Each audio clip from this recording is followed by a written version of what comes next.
ഈ മണിക്കൂറിലെ വളരെ പ്രധാനപ്പെട്ട വാർത്തയാണ് സ്പോട്ട് ലൈവ് ആദ്യം പരിശോധിക്കുന്നത്.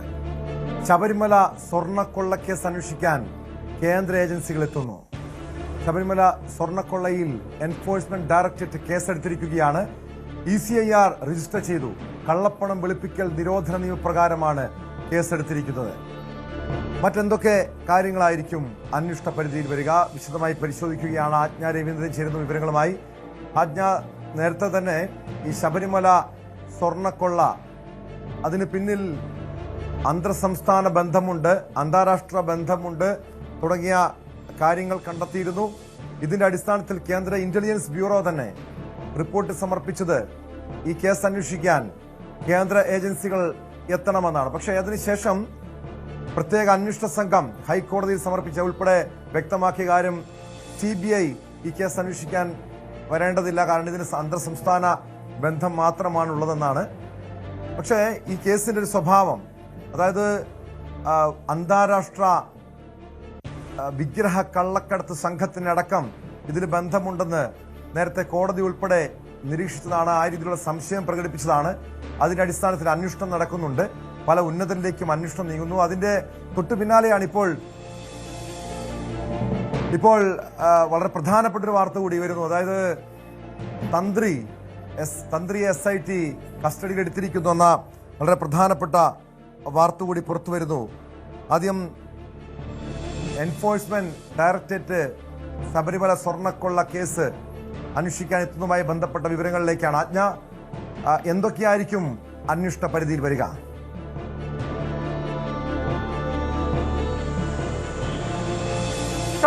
ആദ്യമായി സ്വർണ്ണക്കൊള്ളയുമായി ബന്ധപ്പെട്ട ഒരു കേന്ദ്ര ഏജൻസിയുടെ അന്വേഷണ പരിധിയിൽ സ്വർണ്ണക്കൊള്ള വരികയാണ്. ഇതുമായി ബന്ധപ്പെട്ട ആദ്യഘട്ടത്തിൽ തന്നെ SIT ഇതുമായി ബന്ധപ്പെട്ട റിപ്പോർട്ടുകൾ കോടതിയിൽ സമർപ്പിക്കുന്ന സാഹചര്യത്തിലൊക്കെയും മറ്റുള്ള നിരവധി ആളുകളെ ചോദ്യം ചെയ്യാൻ എടുക്കുന്ന സാഹചര്യത്തിലൊക്കെയും ED ഇതിൽ ഇടപെടൽ ആവശ്യപ്പെട്ടുകൊണ്ട് ഇതിന്റെ രേഖകൾ ആവശ്യപ്പെട്ടുകൊണ്ട് SIT സമീപിച്ചത്. പക്ഷേ അത് SIT നൽകാൻ തയ്യാറായിരുന്നില്ല. അതിന് പ്രധാനപ്പെട്ട കാരണം അത് ഹൈക്കോടതിയുടെ നിരീക്ഷണത്തിലായിരുന്നു ആ കേസ് നടന്നിരുന്നത്. അത് ഹൈക്കോടതിയുടെ ഉത്തരവില്ലാതെ അതിൽ SITക്ക് ഒന്നും ചെയ്യാനുണ്ടായിരുന്നില്ല. അതേസമയം കൊല്ലം കോടതിയാണ് പിന്നീട് EDക്ക് ഇതുമായി ബന്ധപ്പെട്ടുള്ള രേഖകൾ നൽകാൻ SITയോട് ആവശ്യപ്പെടുന്നത്. അതിനുശേഷമാണ് SIT ഇതുമായി ബന്ധപ്പെട്ടുള്ള അറസ്റ്റിന്റെ അടക്കമുള്ള രേഖകൾ EDക്ക് കൈമാറുന്നത്. ഈ രേഖകൾ പരിശോധിച്ച ശേഷമാണ് ED സ്വർണ്ണക്കൊള്ളയുമായി ബന്ധപ്പെട്ട ECIR രജിസ്റ്റർ ചെയ്ത് അന്വേഷണം തുടങ്ങിയിരിക്കുന്നത്. കഴിഞ്ഞ 2 ദിവസം മുൻപ് തന്നെ ഇതുമായി ബന്ധപ്പെട്ടുള്ള വിവരങ്ങൾ EDക്ക് ലഭിച്ചിരുന്നു. ഈ കൊച്ചിയിലെ സോണൽ ഓഫീസുമായി വളരെ പ്രധാനപ്പെട്ട ഒരു വാർത്തയിലേക്കാണ് പോകുന്നത്. ശബരിമല സ്വർണ്ണക്കൊള്ള അന്വേഷണത്തിൽ നിർണായക നീക്കം. തന്ത്രിയെ SIT ചോദ്യം ചെയ്യുകയാണ്. SIT തന്ത്രിയെ കസ്റ്റഡിയിൽ എടുത്തിരിക്കുന്നു. വിവരങ്ങളുമായി ഡാൻ കുര്യൻ ചേരുന്നു. ഡാൻ, വളരെ സുപ്രധാനമായ നീക്കമാണ്. തന്ത്രി കണ്ഠരര് രാജീവരെ ഇപ്പോൾ ചോദ്യം ചെയ്യുന്നു. വിവരങ്ങൾ. നേരത്തെ തന്നെ മകരവിളക്കിന് മുമ്പ് ഈ കേസുമായി ബന്ധപ്പെട്ട് നിർണായകമായൊരു നീക്കം SITയുടെ ഭാഗത്ത് നിന്ന് ഉണ്ടായേക്കുമെന്നുള്ള വിവരങ്ങൾ പുറത്തു വരുന്നുണ്ടായിരുന്നു. ഒരുപക്ഷെ കഴിഞ്ഞ ആഴ്ച തന്നെ അങ്ങനെയൊരു ഹൈക്കോടതിയിൽ ഇടക്കാല റിപ്പോർട്ട് സമർപ്പിക്കുന്നതിന് മുമ്പ് തന്നെ കേസുമായി ബന്ധപ്പെട്ട തന്ത്രിമാരെ ചോദ്യം ചെയ്യാൻ വിളിപ്പിച്ചേക്കുമെന്നുള്ള വിവരങ്ങളും പുറത്തു വന്നിരുന്നു. പക്ഷേ വളരെ സുപ്രധാനമായൊരു നീക്കമാണ് ഉണ്ടായത്.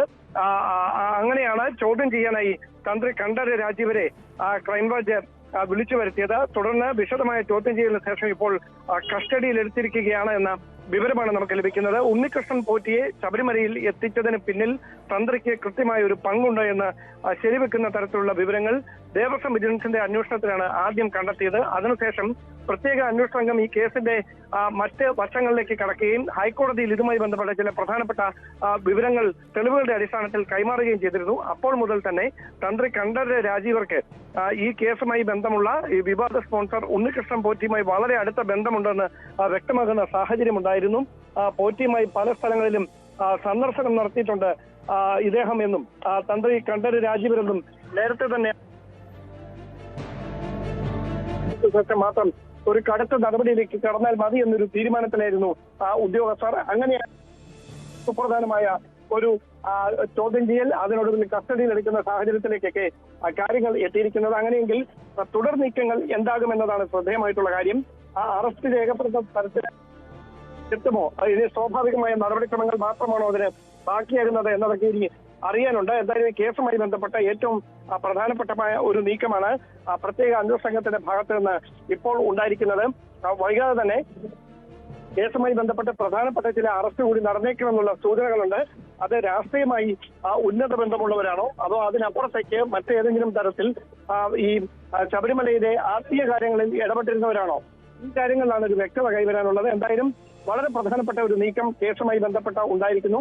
അങ്ങനെയെങ്കിൽ ഏത് തരത്തിലായിരിക്കും അന്വേഷണ സംഘം ഈ കേസുമായി ബന്ധപ്പെട്ട തന്ത്രിയുടെ ബന്ധം തെളിവുകളുടെ അടിസ്ഥാനത്തിൽ കണ്ടെത്തിയത് എന്നതടക്കമുള്ള കാര്യങ്ങളിൽ ഇനിയൊരു വ്യക്തത വരേണ്ടതുണ്ട്. എന്തായാലും നേരത്തെ ആദ്യം ഒരു ഘട്ടത്തിൽ ചോദ്യം ചെയ്ത് വിട്ടയച്ച ശേഷമാണ് വിശദമായ ചോദ്യം ചെയ്യലിനായി വീണ്ടും അന്വേഷണ സംഘത്തിന് മുമ്പിൽ ഹാജരാകാനുള്ള നിർദ്ദേശം പ്രത്യേക അന്വേഷണ സംഘം തന്ത്രി കണ്ഠരര് രാജീവർക്ക് നൽകിയത്. അതിന്റെ അടിസ്ഥാനത്തിലാണ് തന്ത്രി കണ്ഠരര് രാജീവരെ വീണ്ടും ചോദ്യം ചെയ്യാനായി വിളിച്ചു വരുത്തുകയും അതിനൊടുവിൽ ഇപ്പോൾ കസ്റ്റഡിയിൽ വെക്കുകയും ചെയ്യുന്ന ഒരു സാഹചര്യത്തിലേക്ക് കാര്യങ്ങൾ എത്തിയിരിക്കുന്നത്.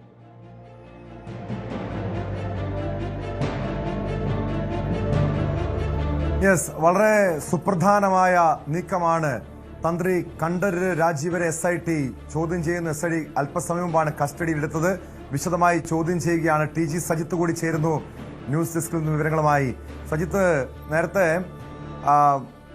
പത്മകുമാർ മുൻ ദേവസ്വം ബോർഡ് പ്രസിഡന്റ് സൂചിപ്പിച്ച കാര്യം, ഇതിനെല്ലാം പിന്നിലൊരു ദൈവതുല്യനുണ്ട് എന്ന രീതിയിലുള്ള പരാമർശങ്ങൾ അദ്ദേഹത്തിന്റെ ഭാഗത്തുണ്ടായിരുന്നു. പക്ഷെ ആരാണ് ആ ദൈവതുല്യൻ എന്ന ചോദ്യത്തിന് കൃത്യമായ ഉത്തരം കണ്ടെത്താൻ കഴിഞ്ഞിരുന്നില്ല. അതായത് അത് മുൻ ദേവസ്വം മന്ത്രി കടകംപള്ളി സുരേന്ദ്രനാണോ അതോ ഈ ആത്മീയ കാര്യങ്ങൾ, ശബരിമലയിൽ ആത്മീയ കാര്യങ്ങൾ കൃത്യമായി പങ്കാളിത്തമുള്ളവരാണോ ഇതിന് പിന്നിൽ എന്ന രീതിയിലുള്ള സംശയങ്ങളൊക്കെ ആയിരുന്നു. ഇപ്പോൾ തന്ത്രിയെ ചോദ്യം ചെയ്യുമ്പോൾ ആ സംശയങ്ങൾക്കൊക്കെ, ആ ചോദ്യങ്ങൾക്കൊക്കെ ഒരു ഉത്തരമാവുകയാണോ? എന്തായിരിക്കും തന്ത്രിക്ക് ഈ കേസിലുള്ള പങ്ക്? ഏത് സാഹചര്യത്തിലാണ് ഇപ്പോൾ SIT തന്ത്രിയെ കണ്ഠരര് രാജീവരെ ചോദ്യം ചെയ്യുന്നത്?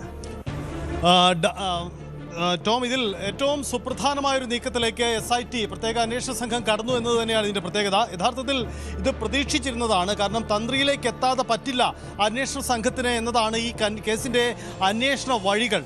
കാരണം ഈ ഉണ്ണികൃഷ്ണൻ പോറ്റി എങ്ങനെ ശബരിമലയിൽ വന്നു, എങ്ങനെയാണ് ഉണ്ണികൃഷ്ണൻ പോറ്റിക്ക് അവിടെ ഈ സ്വാധീനം ഉറപ്പിക്കാൻ അതിൻ്റെ തുടക്കത്തിൽ കഴിഞ്ഞത് എന്ന പരിശോധനയിൽ തന്ത്രി തന്നെയാണ് അതിൻ്റെ ലിങ്ക് എന്നതാണ് പുറത്തു വന്ന ചില തെളിവുകൾ. കാരണം അവിടേക്ക് എത്തിയത് തന്ത്രിയുടെ സഹായി എന്ന രീതിയിൽ തന്നെയാണ് ഉണ്ണികൃഷ്ണൻ പോറ്റിയുടെ ഇടപെടലുകൾ ശബരിമലയിൽ ഉണ്ടായത്. അപ്പോൾ ഈ ലിങ്ക് ആരംഭിക്കുന്നത് തന്ത്രി കണ്ഠരര് രാജീവരിൽ നിന്ന് തന്നെയാണ്. അദ്ദേഹത്തിൻ്റെ ഒരു കാലഘട്ടത്തിൽ തന്നെയാണ് ഈ ഇടപാടുകൾ ഉണ്ടായത് എന്നത് തന്നെയാണ്.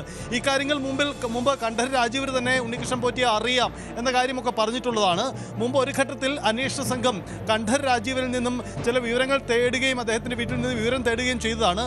അതിന് ഒടുവിലാണ് ഇപ്പോൾ SIT അവരുടെ അന്വേഷണത്തിൻ്റെ അവസാന ഘട്ടത്തിലേക്ക് കടക്കുന്നു എന്ന ചില സൂചനകൾ ഉണ്ടാവുന്ന ഈ നീക്കത്തിൽ കണ്ഠരര് രാജീവരെ ഇപ്പോൾ ഒരു രഹസ്യ കേന്ദ്രത്തിൽ, തിരുവനന്തപുരത്തെ കേന്ദ്രത്തിൽ ചോദ്യം ചെയ്യുന്നതെന്നാണ് മനസ്സിലാക്കുന്നത്.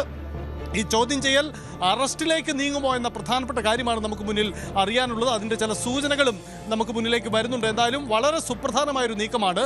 ശബരിമല തന്ത്രിയെ കസ്റ്റഡിയിലെടുത്ത് SIT നീങ്ങുമോ, അത്ര ഒരു കടുത്ത നീക്കത്തിലേക്ക് തയ്യാറാകുമോ എന്ന ചോദ്യം ഉയർന്നിരുന്നു. കാരണം അങ്ങനെ ഒരു നീക്കമുണ്ടായാൽ അത് വലിയ രീതിയിലുള്ള തിരിച്ചടി ഉണ്ടാക്കുമോ, അല്ലെങ്കിൽ വലിയ തരത്തിലുള്ള തുടർ പ്രതികരണ സാധ്യതകളും നീക്കങ്ങളും ഒക്കെ ഉണ്ടാവാൻ സാധ്യതയുണ്ട്. കാരണം ശബരിമല തന്ത്രിയാണ്, ശബരിമലയുടെ വിശ്വാസത്തിലെ ഏറ്റവും പ്രധാനപ്പെട്ട വ്യക്തിയാണ്. അപ്പോൾ അത്തരം ഒരാളെ അന്വേഷണത്തിൻ്റെ പരിധിയിലേക്ക് കൊണ്ടുവന്ന് ഒരു കസ്റ്റഡി നീക്കമായി അത് മാറിയെങ്കിൽ വളരെ സുപ്രധാനമായ നീക്കമെന്നത് പ്രധാനപ്പെട്ട കാര്യമാണ്. നമുക്കറിയാം, കഴിഞ്ഞ ദിവസം ശബരിമലയിലെ സ്വർണ്ണ മോഷണം അന്വേഷിക്കുന്ന അന്വേഷണ സംഘത്തിന് അന്വേഷണം നടത്താൻ സമയപരിധി നീട്ടി നൽകിയിട്ടുണ്ട്. അപ്പോൾ ഇനിയും വിശദമായി കടന്നു പോകാൻ അന്വേഷണ സംഘത്തിന് മുന്നിൽ സമയമുണ്ട്.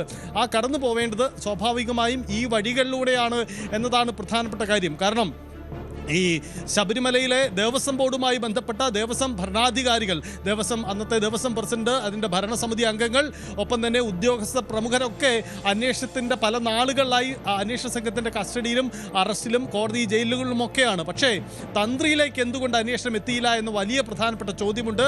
ആ ചോദ്യത്തിനുള്ള ഉത്തരം കൂടിയാണ് ഇപ്പോൾ അന്വേഷണ സംഘം കണ്ടെത്തുന്നത് എന്നതാണ് പ്രധാനപ്പെട്ട കാര്യം. ആദ്യ മൊഴിയെടുക്കൽ തന്നെ കണ്ഠരര് രാജീവരുടെ വഴിയാണ് അവിടെ എത്തിയത്. ഇതിൽ ഈ അന്വേഷണത്തിൽ സുപ്രധാനമായ ഒരു പങ്ക് കണ്ഠരര് രാജീവർക്കുമുണ്ട് എന്ന സൂചനകൾ പുറത്തു വന്നതാണ്. അതിനൊടുവിലാണ് ഇപ്പോൾ ഈ നീക്കത്തിലേക്ക് വരുന്നത്. ഇത് അറസ്റ്റിലേക്ക് എത്തുമോ എന്നതാണ് പ്രധാനപ്പെട്ട കാര്യം. എന്തായാലും തിരുവനന്തപുരത്ത് വിളിച്ചു വരുത്തി രാവിലെ മുതൽ ചോദ്യം ചെയ്യുന്നു എന്നതാണ് വളരെ പ്രധാനമായ കാര്യം. ഉണ്ണികൃഷ്ണൻ പോറ്റിക്ക് ശബരിമലയിൽ വഴി തുറന്നു കൊടുത്തത് കണ്ഠരര് രാജീവരാണ്, ഈ തന്ത്രിയാണ് എന്ന പ്രധാനപ്പെട്ട കണ്ടെത്തലിലേക്ക് SIT എത്തിയെന്ന സൂചനകളാണ് പുറത്തു വരുന്നത്. ടോം, തീർച്ചയായും സജിത്ത് സൂചിപ്പിച്ചതുപോലെ ഈ തന്ത്രിക്ക് വഴി തുറന്നു കൊടുത്തത്, വാതിൽ തുറന്നു കൊടുത്തത് തന്ത്രിയാണ്. ഉണ്ണികൃഷ്ണൻ പോറ്റിക്ക് ഈ വാതിൽ തുറന്നു കൊടുത്തത് തന്ത്രിയാണ് എന്നാണ് പ്രത്യേക അന്വേഷണ സംഘത്തിന്റെ കണ്ടെത്തൽ. അതോടൊപ്പം കൂടുതൽ വാർത്തകൾക്ക് News 18 Keralam YouTube channel subscribe ചെയ്യുക.